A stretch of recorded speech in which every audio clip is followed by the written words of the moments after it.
All right, guys. Today on Mish Man podcast, we're going to talk about some of our favorite Christmas movies, some of our non-negotiable things that we watch, and then we're going to end with a little bit of our Christmas decorating experience. We hope you enjoy the episode.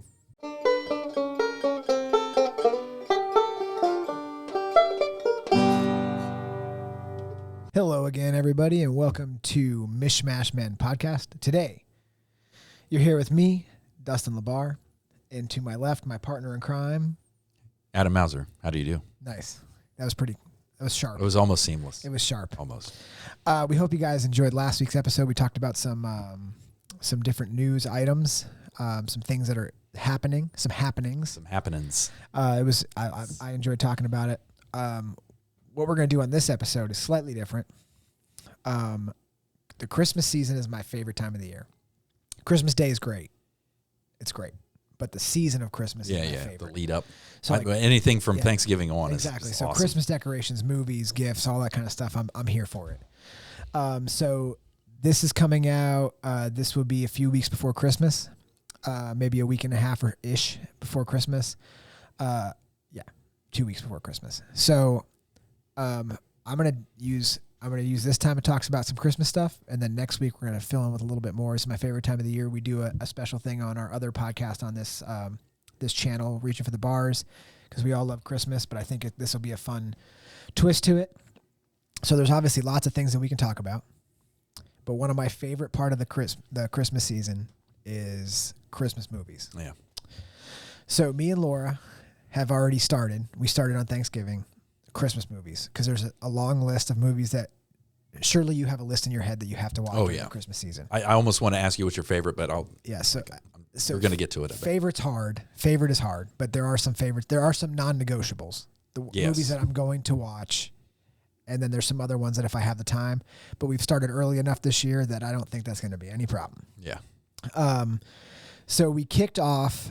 I never do this, but I kicked off with probably my favorite, or at least top three, National Lampoon's Christmas Vacation. That's pretty good. I mean, that is, so you know how the streaming services do it is like a few days before Thanksgiving, they'll like put a Christmas movie on. You're like, oh. Yeah. They start and then teasing it. A day before Thanksgiving, they're like, how about this? It's almost like they're manipulating us. You're like, oh yeah, I like that. I'm not ready for it yet. And then Thanksgiving, they're like, how about National Lampoon's Christmas Vacation? I'm like, yep. Yeah. Let's do it. So we popped it on Thanksgiving evening, and Laura was like, this early? And I was like, we can watch it more than one time. That's right. So that's the movie we kicked off with. We've watched multiple since then. But give me some of your non-negotiable Christmas movies that you're going to watch every year between Thanksgiving and Christmas. So just a barrage.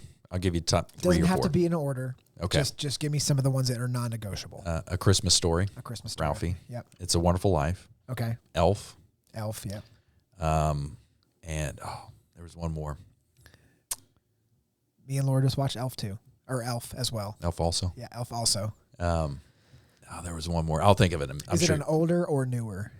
I can't remember now because there were several that I wanted to bring up, but a Christmas Story, and there was a sequel to it that was garbage, and then they did a recent newer sequel. It's like a Christmas Story or something like this. It's where they're grown up, and it's like the actors that were in the original. Right.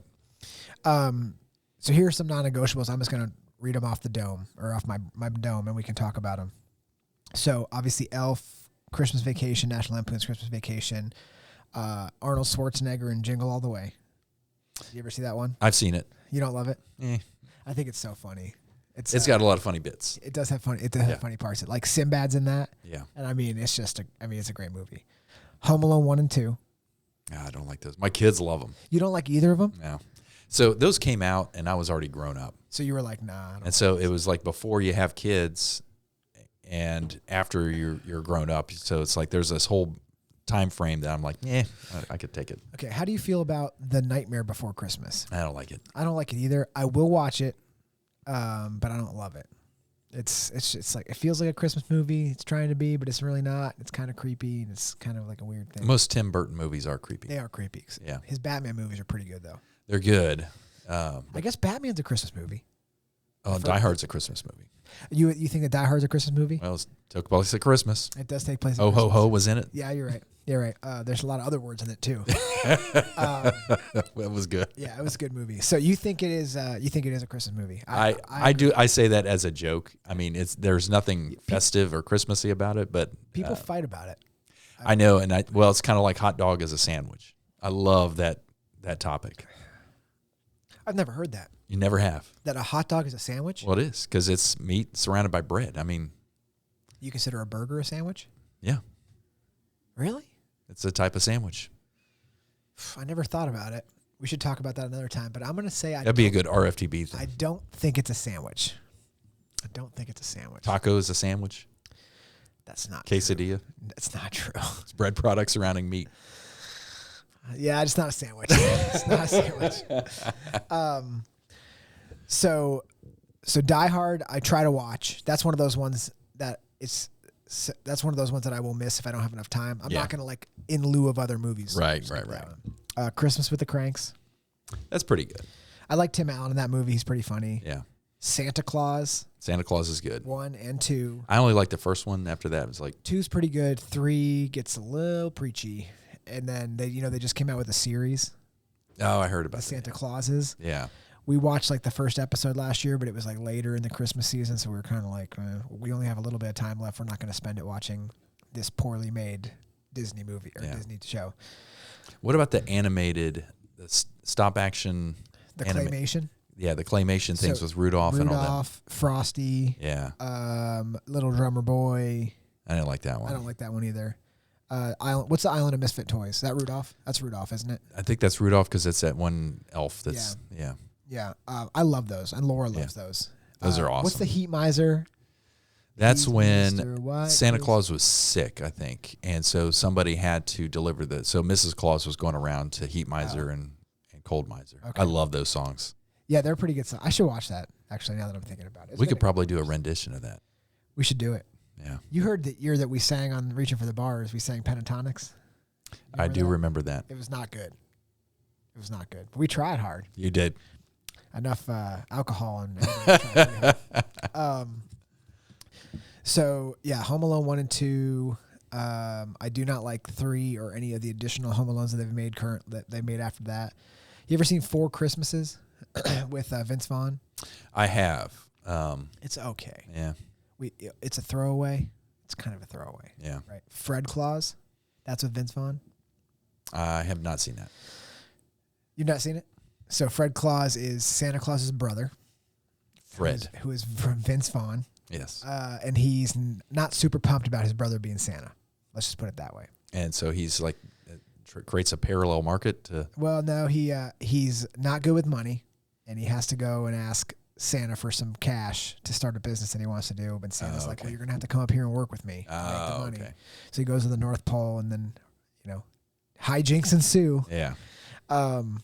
So those are some of the ones that I love. The older ones, so my hometown, where I'm from, used to play It's a Wonderful Life like every Friday during the month of December. You can go watch it in the actual theater, which was pretty cool. That is cool. Times.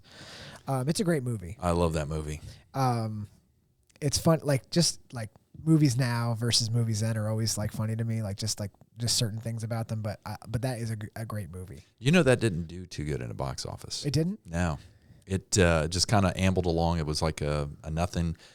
I guess Jimmy Stewart, when he filmed that, it was just after World War II, and he served over, he was on bombing runs over Germany. Oh boy! And he lost a lot of friends. I can't remember what the survival rate was, but it was not good. Yeah. And he was suffering from a serious, PTSD. Yeah. And filmed that movie, and then I guess it was kind of cathartic for him. Okay. Yeah. When do you think Christmas movies are a huge part of the Christmas season now? Yeah. When did that start? When did Christmas movies really start coming? Was that the only Christmas movie at the time? No. When did Miracle on 34th Street come out? That was, I think, late 40s also. Okay. I think probably post World War II, because that's when the movie business really started to grow big time. Okay. Because it was a thing, but I think after that, because you had the movie industry matured with a lot of federal dollars pumped into it for propaganda purposes during World War II. And so now they're a lot more mature and they have money. And, with the U.S. being the only world power that's how we became the superpower for the longest time, is we didn't get bombed continually like Europe and Japan did. Yeah. And so the industrial base was strong, and so there's plenty of money, and so Christmas movies are like, let's make some Christmas movies, baby. That's right, make some money. People are ready for a getaway. Yeah, that's fair. But do you think? But do you think they were making like multiple Christmas movies every year? Probably not. Not like they do now. Like every year they make a million more Christmas movies. Yeah, I think it's they're just jumping on the bandwagon because. I mean, Hollywood's not been too good about anything original, so maybe that has something. Yeah, that's right. Like Hallmark comes out with. Don't get me started on that. Is there any Hallmark Christmas movie you watch? I don't watch it. No, not a one. I mean, they have been on in my house. Yeah. And while I'm like, writing notes to myself about what I want to talk about in a podcast or whatever, I'll do anything. I can't stomach them because there's like the running joke, obviously, that they're all the same. They are all the same. They're all the same. And I just saw a thing on Instagram recently that was like the plot to every Hallmark movie, and it was a girl like walking back to a guy, and he was like, "You didn't leave." Yeah. And she's like, "I was gonna go back to big city," and he's like, "Oh, you like small town better?" And she's like, "I know I was making so much money in big city, but I'd rather live here with you." And your flannel shirt. Yeah, exactly. He was wearing a flannel shirt, and he was like setting a Christmas tree. Yeah. He owns a shop. Yes. Yeah, it's exactly what it is. I mean, so like Laura watches, she'll tell me, she's like, "Yeah, I caught up on some of my Hallmark Christmas movies," and I'm like, "That's good because I don't want to watch one of those." How can anyone? I mean, they're the same thing over and over again. Laura is now. To be fair, I like my superhero movies, and they're the same thing over and over again. Did you see how bad Marvel's did? We talked a little bit about it on episode that we were talking about on the RFDB podcast. Oh, that's right. Marvel's did not good. Yeah. I'm not surprised. And it was obviously an all-woman cast. Yeah. But that's like the first superhero movie in the past decade that hasn't like just blown it out. And I hate to keep saying I saw it on Instagram, but it was really funny. It was these two guys on a podcast, and they were like, "The Marvels is the best superhero movie. It's what we needed." And then they're talking back and forth, and the guy's like, "I haven't seen it yet, but I'm assuming based on the characters in it, it is the best movie. To be good. It has to be the best." Yeah. And I mean, it's like we talked about that, but you have to like go back and watch like the shows and figure out what the heck's going on. But that was kind of a bummer. Like, what'd you think? Oh, go ahead. No, go ahead. What were you gonna say? I was going to ask you, like, what's your take on Elf? I mean, I was totally surprised at how good that movie was. It's unbelievable how that came. Like, it's only 20. It's like people are saying, "Oh my gosh, I can't believe Elf is 20 years old." Yeah. But when people talk about Elf, it's an iconic movie. Yeah. And it was iconic 10 years ago. It was. And that's not that old. Yeah. And so I'm like, I can't believe it's that old or it's that young and it's as iconic as it is. Like, people quote that movie. They wait for it all year. They watch it multiple times, and it's an unbelievable movie. Yeah. Like, Will Ferrell is maybe based on that movie, like the GOAT of Christmas movies. Like, he just took this really funny, like, Will Ferrell comedy, put it into a Christmas movie. Oh, it's just like him on 10. And everybody watches it. Yeah. I mean, and every part of that movie is perfect. Like the store manager, Faison Love. I mean, he's hysterical. I mean, he's so funny. He is. He's like your typical middle manager guy. Yeah. I mean, he's so amped up. He's like, "Who did this? Yeah. Who did this?" It's like corporate. It's so great, but I can't acknowledge it. Yeah, I mean, every part of it is so funny. Like when he sings to his dad when he first meets him. Yeah. When he buys his dad the lingerie, like all that little stuff into it is like so funny. It's like a perfect movie. When he meets the fake Santa, the store Santa. Yeah, you're not Santa. Yeah. Smell like beef and cheese. Yeah. I mean, it's obviously one that it's non-negotiable. I have to watch it. Yeah. But it is. I'll watch it multiple times in the season just because it's so funny. And like every time you forget that there was like that funny part in it, and you're like, "Oh, this is awesome." And then who's the dwarf that's in it? Dwarf. That's probably not right. Little person. Peter Dinklage. Peter Dinklage. Like even he he's is hilarious. Great. I mean, even he's great. Yeah, he is hilarious because he's calling him an elf. Yeah. Oh, you're an angry elf. That was so funny. But it's funny because he said it was fine to be in that movie. So Yeah. it's like funny. I mean, it's like a. How about The Grinch with Jim Carrey? I can't believe I forgot that. The Grinch with Jim Carrey. I don't like that movie. Why not? I don't know. It's just I don't like all of Jim Carrey's movies, and there's a couple that I like. Liar Liar. Okay. But a lot of his movies, and sometimes Ace Ventura, but he's too much for me. I was just it's just like over the top. It's like I was just about to say, I think I know why. It's because Liar Liar, he's turned down. Yeah. He's not all Jim Carrey. Right. Ace Ventura, he's Jim Carrey. Yeah. Like he's full on Jim Carrey, and then in The Grinch, he's obviously full Jim Carrey craziness. Yeah. I mean, it's cute and all, but it's not something that I'll sit down and watch. Have you really? Oh man, I love that movie. Have you seen the new Grinch, the animated one? The new animated one? Yeah, it's no. like 2018. It's who the heck is the voice of it? I might have saw it. Yeah, I might have saw it. Like I will choose Jim Carrey's Grinch over that Grinch, and then the original Grinch. I like the original. You like the Grinch. original Yeah. Grinch? Well, I think it's just because I associate with my childhood. Okay. So a lot of those things you see as a kid, and so it brings back those memories. That's still a great movie. We watch that pretty much every year. The original Grinch. Yeah. And then obviously they expanded upon it. The new one is with I can't remember his name. He's played Sherlock Holmes. He plays Benedict Cumberbatch. that's him. God, you got Sherlock Holmes from that? Ah. I mean, there's been so many Sherlock Holmes. Nice. And he's also superhero, Doctor Strange. Doctor Strange. Yeah. He plays a great Doctor He Strange. does. He does a really good Doctor Strange. Oh, we got off on a tangent, but do you think then, which I'm going to watch it now because I think it is, Batman Returns is a Christmas movie. That happens in Christmas.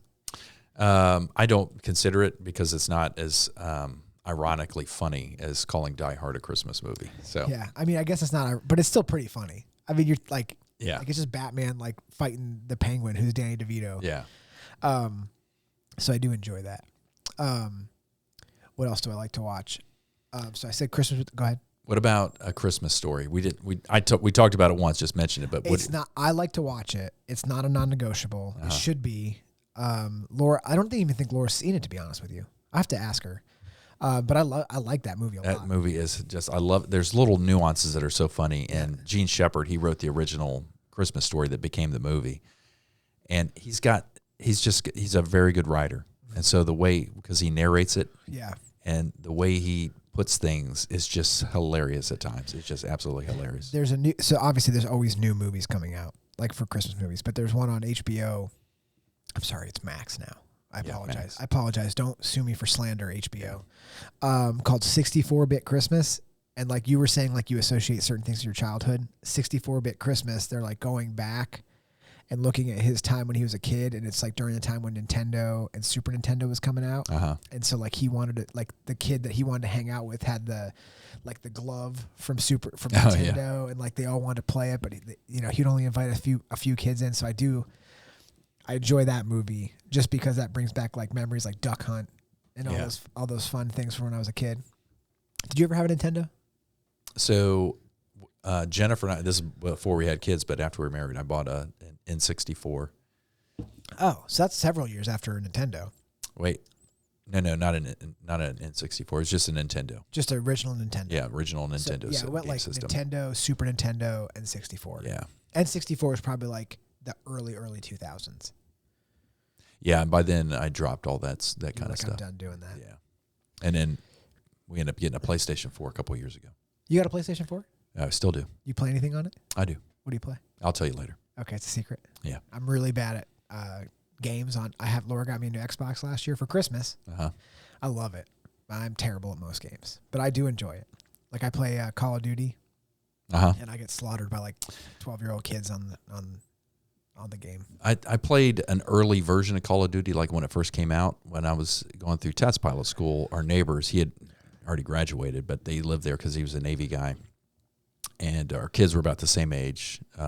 And so they had, I can't remember what game system they had, but he had a Call of Duty. I went over there several times. And they had 4 controllers, so we were all playing snap. On that same thing. So it was kind of fun. It's pretty fun. It's a fun game. I like to do the, what do you call it? The campaign, where you're just basically playing like a movie. And then they let you do the thing, and then there's like scenes and everything. But like the kids are so good at it, I can't even like the younger kids are so, and I grew up around technology, and these kids are like, I don't even know how they aim it that quick. Yeah, it gets complicated. Yeah. Because they add new features and stuff, and if you've been on the step the whole time, adding that new feature is a piece of cake. Yeah, it's just that's right. one more thing in your repertoire. Whereas like if you just like get it and like start from scratch is overwhelming. Yeah, that's right. So I went over Home Alone 2. We talked about Die Hard. I talked about Batman, which I like to bring up if it's a Christmas movie or not. Elf, we talked about Jingle All the Way. How do you feel about, so obviously there's always sequels coming out. Most of them are bad. Agreed. Most of them are bad. So the Christmas Story had a sequel that came out, but with different actors, correct? Yeah. It was totally different. And I did not like it at all. And then this new one, I guess you consider it a sequel.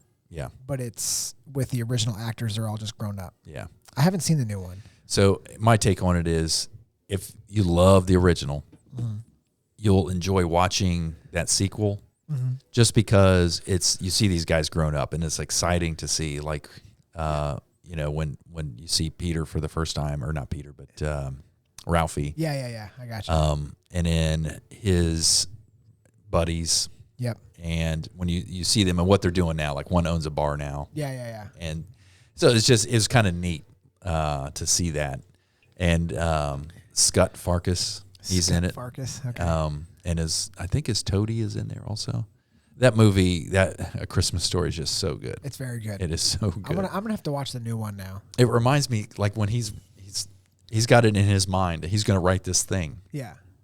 And it's going to be so good. It's just going to like convince everybody that he needs to do this, and everyone has the same response.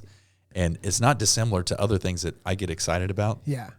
And I present this information to my wife or a friend at work or whatever, and they're like, that's not good. That's not going to work. It's not good. Yeah. And it's like the same thing because you're like so enthused about it, and you're like, I don't think so. It's not good. Like, what? How many times has that happened to you in life? Like I know a bunch of times where I'm like, this is a pretty good idea. Yeah. Probably I'm going to be a millionaire after it's done. Yeah. Everybody loves it. And then somebody's like, that's a terrible idea. Yeah. Like, oh, what do you know? You're not a doctor. That's right. Yeah. You're not a learned doctor. Persistence wins the day though, Dusty. Persistence does win the day. Yeah. If you keep trying, if you don't learn anything else from this podcast, is that just keep trying. Just keep trying. Just like Dory. Like Dory. Just keep swimming, baby. Just keep swimming. There was something I was gonna just bring up. Oh crap, I forget now. Oh poop. Dang it, I'm blanking. That's terrible. So me and Laura obviously started the Christmas season a little early. Let's finish up with some of this for a little bit. Christmas lights at your house. Oh yeah. So, did you already decorate your house? So the inside is decorated. Inside is decorated. I am horrible at putting outdoor lights on. What do you mean you're horrible at it? Like doing it. Like getting it done. The physical act of doing it? Like getting started. You just don't want to? I don't want to. You're not like Clark W. Griswold. No, and you're not at all. Okay, you're not calling to your son, hey Russ. No. Okay. You don't like doing it, or it's such a big task that you don't want to start it? It's such a big task, I don't want to start it. I I've done it a handful of times, and then last year I was up doing it, and I was trying to get the lights up on the roof, and I think I was talking to you about this earlier. That was the first time. Like, I have never been afraid of heights or anything like that, but I was clambering around on that ladder on the roof, and I got a pretty steep pitch roof in places. Yeah. It's one of those silly roofs that you have on these modular homes, or these, not modular homes, but these homes that have modularity to the to the roofing system. And I was like,